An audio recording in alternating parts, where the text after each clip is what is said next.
தாவேக்காவை பொறுத்து கொள்ள முடியாம தாவேக்கா பரப்புரை செய்ய விடாம பயத்துல திமுக அதிகாரிகளை கொண்டு தடுக்குது அப்படின்னு விஜய் அவர்கள் அறிக்கை விட்டிருக்கிறார்.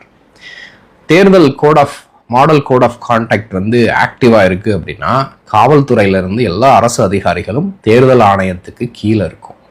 ஸோ தேர்தல் ஆணையத்தின முக்கியமா இருக்கக்கூடியவங்க என்ன மாதிரியான எப்படி செயல்பட போறாங்களோ அவர்களுடைய உத்தரவின் பேர்ல தான் காவல்துறையிலிருந்து மற்ற அரசு அதிகாரிகள் வரைக்கும் செயல்படுவாங்க.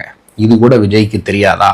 எதுனாலும் உடனே திமுக மேலதான் பழிய தூக்கி போடுவீங்களா அப்படிங்கிற கேள்வி வருது.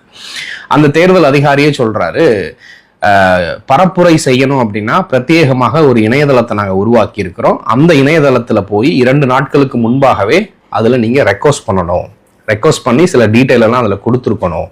நீங்க இன்னைக்கு காலையில எழுதி கொடுத்துட்டு அப்படிலாம் பண்ணா நடக்காது அப்படின்னு அவர் செய்தியாளர்களுக்கு பேட்டியை கொடுத்திருக்கிறார்.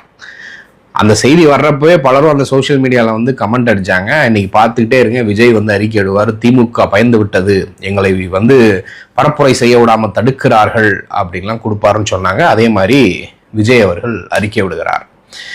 பரப்புரை செய்யணும்னு பிளான் பண்ற இடத்துல கண்டதை போட்டு வச்சு எங்களை பரப்புரை செய்ய விடாம தடுக்கிறாங்க அப்படின்னு குற்றச்சாட்டு வச்சிருக்கிறாரு. விஜய்க்கு யாராவது போய் சொல்லுங்க, தேர்தல் சமயத்துல தேர்தல் கோட் ஆஃப் கான்டாக்ட் ஆக்டிவா இருக்கிறப்ப காவல்துறையிலிருந்து எல்லாரும் தேர்தல் ஆணையத்தினுடைய கட்டுப்பாட்டின் கீழே தான் இருக்கும் அப்படிங்கிறது.